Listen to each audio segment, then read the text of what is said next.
Mga kalingap, andito po kami kila Lola Tina. Ito na po yung update dun sa ano, may counting brace po. Ayan, cute po. Tapos semento po ang flooring, tsaka yero po mga kalingap yung lalagay natin mula po kina kuya rin ni ate Lani. Meron na po tayong nabili. Ayan po mga kalingap. Nilagay muna po namin dito yung yero po.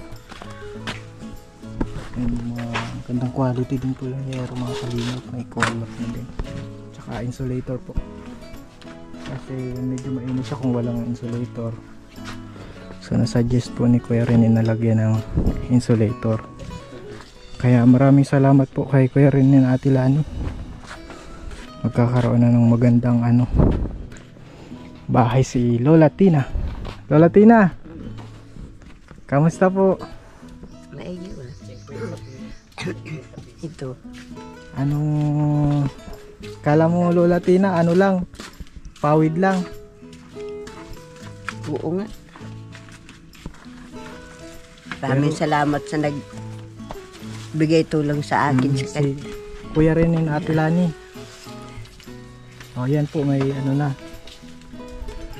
Saka para hindi mainit, meron pong insulator nilalagay. Nagkain ka na Lola? Nagtanghalian na kami. Mukhang maganda ang bahay mo Lola. Tsaka naiiyak ka pati Lola. Tsaka yung flooring niyan, semento kasi pag lupa hindi naman advisable. Mo yung bahay mo. Tawid kayo sa ilog. Basa kay.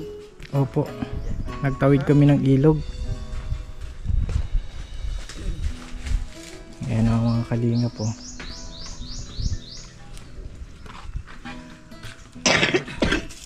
Mga po yan, mga kahoy bundok, mga kalingap. Bilog lang siya pero mga tuwid at matitibay po yung kahoy niyan.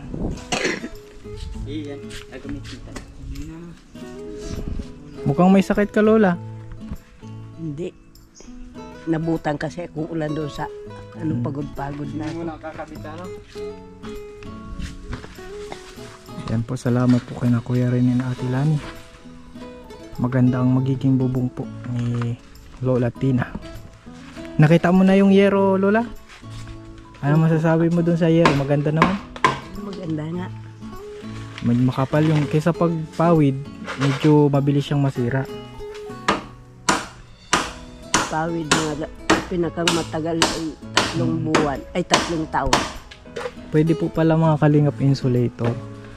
Yan. Kaya nasuggest namin na pawid kasi nga medyo pag yero din medyo mahal, tsaka medyo mainit. Ngayon po nagbigay po si na Kuya Rene para sa yero. Meron pang insulator para talagang parang aircon Lola yung pakiramdam mo sa loob. Bubuksan mo lang yung bintana para air condition na. Lola, ibig sabihin nun malamig sa loob. Malamig. Ibig sabihin Lola na yung hangin natuloy. Parang Lola, parang may sakit ka. Wala na, lang ako ng sipon. Sipon lang yan? Lalaga nga ako ng mga gamot sa sipon. Ay, kawawa man si Lola, may kaunting nararamdaman. Baka lagnat laki lang yan Lola. Napatawa si Lola. Lagnat. O baka labnat. Nalalabnat ka Lola.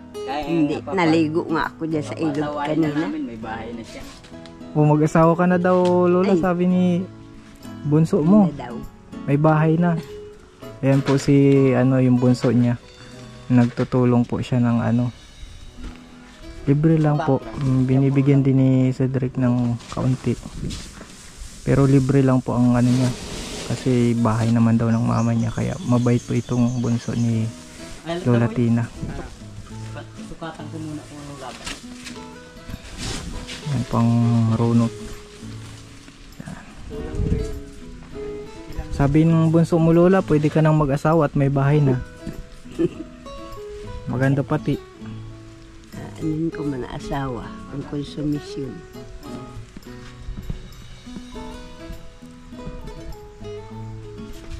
Mabalagbag yan, kuya. Grabe ang linis na pati oh. Ikaw Lola yung nagano dito, nagtanim? Dahil May mga tinanim na pong halaman si Lola oh. Ayan po. Mga bulaklak. Tapos malinis. Baka siguro nagkalabnat ka Lola dahil nasusobrahan ka man sa ano. Doon, yung pag gamas ko doon sa ano, halos maghapon-hapon ako nagamas. Nagbiglang ulan, di nabasa ako. Wala naman ako makakuha ng dahon, gaya ang taas yung saging ay. So ang iniinom mong gamot yung mga nilaga na ano, dahon-dahon. Oo. Okay na yun Lola, at least Hindi ako nagambili ng galing sa tindahan, hindi rin ako na iigi ay. at saka medyo delikado din yung Lola. Mga pag-inom ng gamot na walang reseta. Yan po yung mga ano natin. Oh. Hindi nga napabili yung mga tindahan dyan na walang resita. Kailangan daw may resita. Kasi medyo delikado yung inom mo ng inom na makakasama din sa katawan ano Lola. Kaya Mga dahon-dahon lang ba ng panggamot ko din sa ano. Kahit noon mga bata pa yung mga anak ko yan. Mga dahon ng panggamot ko dyan. yan Lola, grabe naman yung ano. Talagang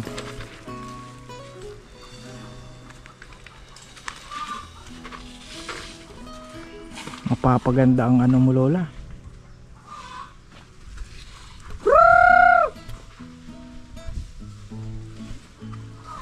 May mga alaga ka din manok ano Lola? Mayroon.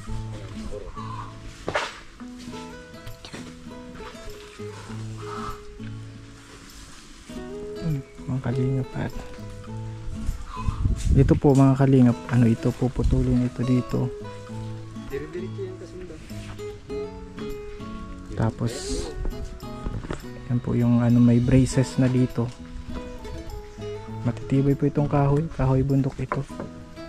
Kahit mga ano, sabihin po natin na medyo light materials, pero sa isang Lola po ay malaking tulong na po ito.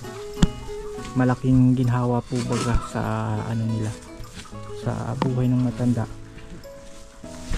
Kaysa naman po mga kalingap doon sa dati niyang bahay, medyo kaunting ano na lang po ito. Talagang pag tinulak mo po ito baka matumba na mga kalingap.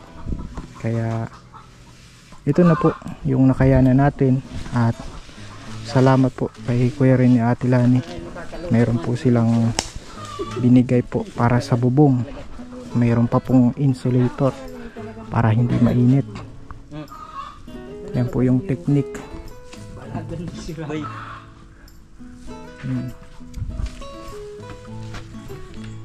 Back to back po yan, insulator.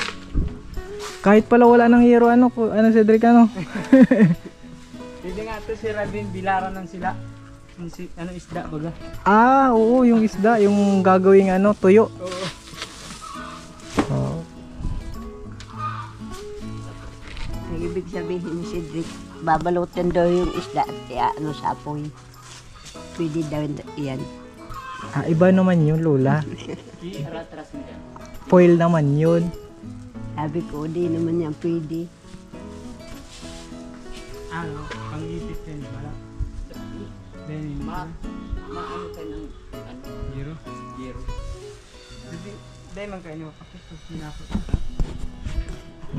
Ayan po mga kalingap po. Nilalagyan ng insulator. Maganda pong idea ito. Mga kalingap.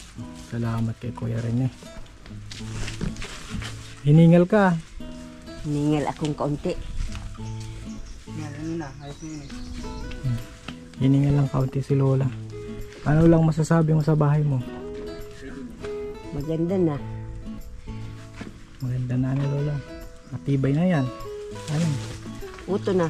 Oo.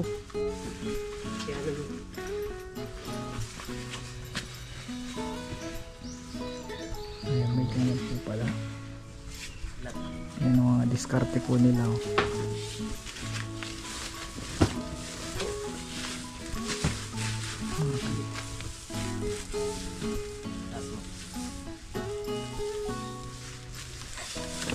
Insulator, meron po yung bubong. Excited ka na Lolang tumira dyan? Ha? Oo. Maganda yan Lola, baka hindi ka magkatulog dyan. Ha? Kakatulog din na. Baka. Sarap tulog na yan. Oo. Sarap tulog po. Masarap dyan ang magtulog. Hindi na yan lang mainit kasi insulator. Mayroong pang yun, harang sa init. Kasi yung baga. Asya naman pala talaga, Pedrek, no? Asya. Kasi yung plano baga natin Lola, tawid lang. Pero sabi ni Kuya rin na mas maganda daw na yero at lalagyan pa ng insulator para di mainit. Kasi pag pawid medyo mga 2 taon o 3 taon baka medyo luma nang masyado. Oo, talaga. Yan Lola, pang matagalan yan. Ang pang matagalan yung yero na Lola. Hindi mo na yan. Igaro. Lakasan mo ang katawan mo Lola ha. Baka di mo maabutan yan, wag naman. Pero magaling ka na Lola. Galing na. Dahil pakuan mo lang dyan. Magaling ka na. Sipon lang ito. Sipon lang. lang. Pako tanong ko dyan.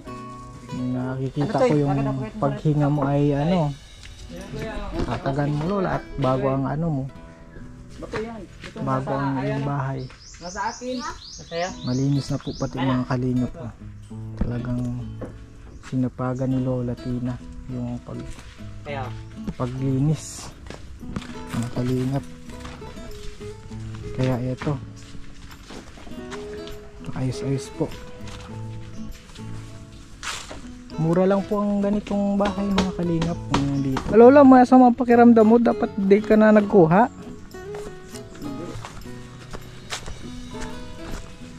Magaling naman ako. Magaling ka na. Ang bilis. Lang sa aking sipon. Sipon lang. Sige Lola. Ito pala Lola yung taniman mo Lola. Oo. Yan ang ginagamasan ko. May mga tanim na Dami ka po palang tanim. Lola? Ang sipag nyo naman po. sipag na lang. Kung hindi magsipag, wala.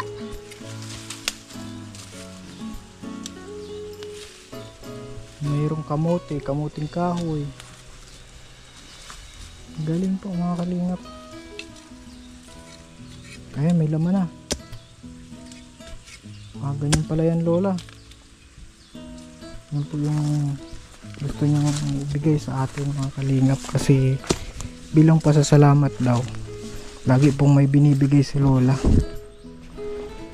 Kung may saging, may kamuting kahoy, kasi sagana po dito mga kalingap. Sagana po yung taniman niya. Lola, sa yung lupa ito? Hindi. Pamangkin ko. Pamangkin ng asawa ko. May-ari nito. Pamangkin ng asawa mo. So, bakit ikaw Lola yung tatanim dito? Nakitanim ako.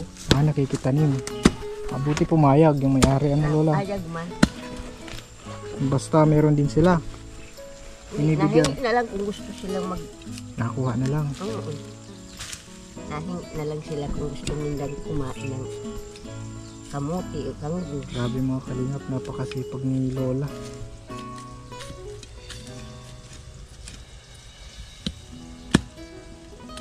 Talagang hinuhukay niya po. Ganyan po lang ang pag-ani mga kalingap. Kala ko Lola binubunot.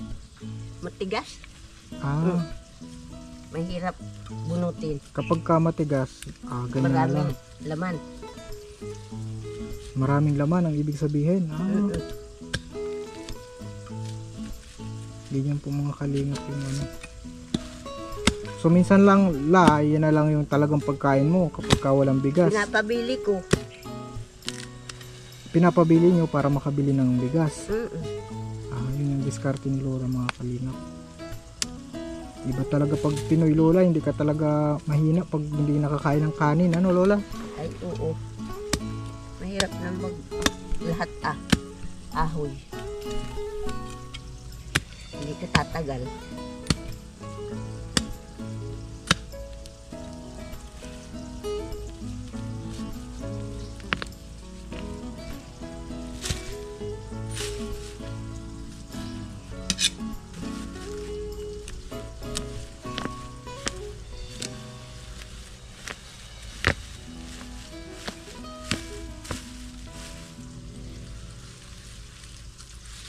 Madami-dami po ang laman mga kalingap. Ayan, dami ang ayan po, naglabas na yung mga laman. Maganda po ang lupa dito, matataba. Walang abono ito Lola, walang abono. Wala. Talagang organic. Masustansya po ito mga kalingap. Di dito nag-aabono. Lola, okay na yan ha, isa lang la. Kakaunti naman. Okay lang po yan, basta kanyang kabilis ang ano natin. Para ano? Kala ko mas maganda yata kung kakapit muna niyo yung ano. Ito.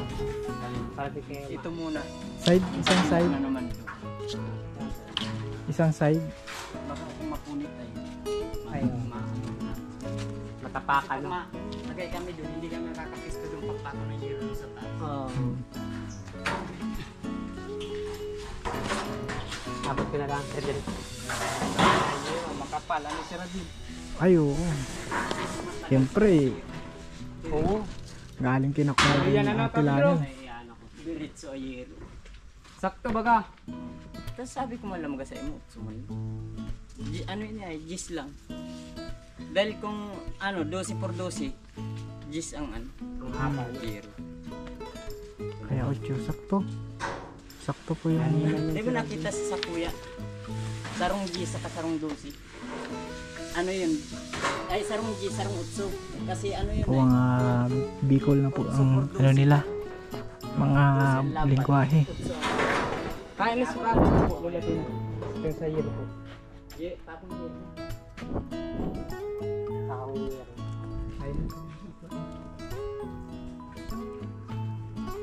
Sige na. Napaganda po yung plano namin. Hindi lang biro-biroan, naging yero pa. Ayan po mga kalingap. Ganda po. Kakatuwa po. Nagsimula lang sa biro-biroan namin ni na Cedric po. Ito na yung nangyari mga kalingap. Mapapabahayan natin yung lola.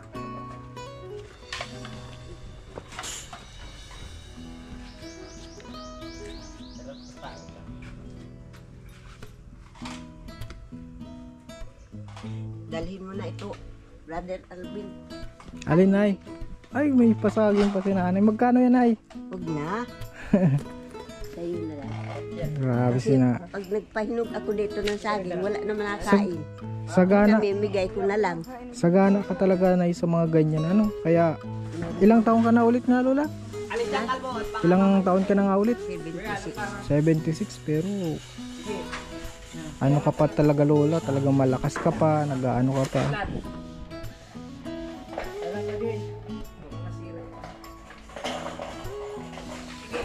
Pagbalik ninyo yung saging doon sa bahay, dalahin nyo. Maano na yun, matigas na masyado. Green lola ang bubong mo. Sige, hawakan ko muna dito. Napakaganda po ano. Kakatuwa na. Natutuwa ka man lola? Tutuwa ako. Kasi kakabahay na akong, hindi ako papalit-palit ng bubong. Kasi yung mga trapal na lang yung nandun sa kabila ano. Hindi ka napapalit-palit talaga niyan. Masabi ka pag-asa. Naisip ko nga, papalitan ko na naman yan sana ng ano, yung lang ko'y nanyug. Yun ay papalit ko. Yung ngayon na ginagawa mong yero. Oo. Yung ginagawa mong ano, yung Pangbubong. salasala. Oo. Ngayon lola, ito na maganda na ano talaga. Galing yan sa Panginoon. Sait, Sa may higam. Yung tansik. Tansi daw lola. Bibigay mo na naman sa amin. Ano pong tawag mo siya dyan? Kanina? Mura? Sa amin, buko. Mura po ang tawag ng lola. Ano yung mga binigay sa atin ng lola? Kasi, sino ba yung kahapon ni Giri? Sabi sa akin, kainin mo na mama. Sabi ko, alam mo, sinisip ko na ako, papa, kainin mo ko niya. mura. Ay di may dala na kami lolang ano nito, madami-dami na ito. Kamti pa yan. Grabe mga kalingap si lola.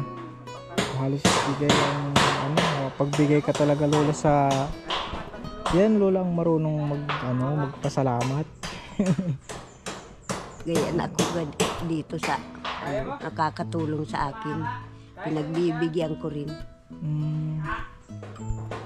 Salamat lola. Mahirap kasi pag hindi ka man marunong magbigay. Binibigyan ka na nga, hindi ka naman marunong magbigay. Di wala kang pasalamat sa tao.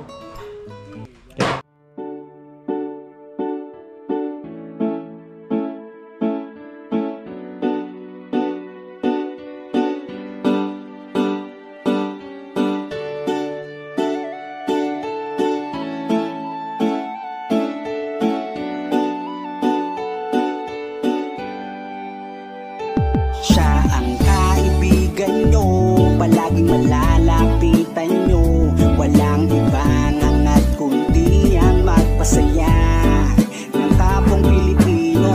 Kahit anong problema, siya ang lagi nyong makakasama. May Kalingap Alvin, kayo na kaibigan, masasandalan pag inyong kailangan. Walang ibang hangat kundi ang magpasaya sa kanyang mga kababayan na nangangailangan.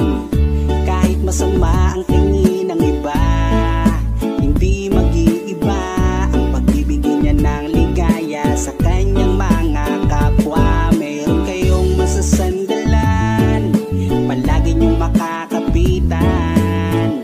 Isang Bicolanong may mabuting kalooban, sumama ka, ikaw isasaya sa mga video niya. Simpleng lalaking may busilak na puso't matulungin, yan si Kalingap. Siya ang kaibigan nyo, palaging malalapitan nyo. Si Kalingap Alvin, sama ko po si ano, ang magpasaya ng kapong Pilipino. Kahit anong problema, siya ang lagi nyong makakasama. May Kalingap Alvin, kayo na kaibigan, masasandalan pag inyong kailangan. Hindi magdadalawang isip na kayo ay tulungan. Hindi mag-aalinlangan para sa kanyang kababayan. Hindi magsasawa, hindi magbabago. Basta Kalingap Alvin, makadiyos at makatao. Mabait, masipag na palagi nandito. Mabuting Ayan mga Kalingap, good morning. hindi magsasawa, palagi niyong makakasama. Puntahan po namin si Lola Mamerta. Parang si Lola Damiana na nanguhula. Sumama ka, ikaw isasaya sa mga video niya. Simpleng lalaking may busilak na puso. Ayan mga Kalingap, good morning po. And today po mga Yan si Kalingap, siya ang kaibigan nyo, Center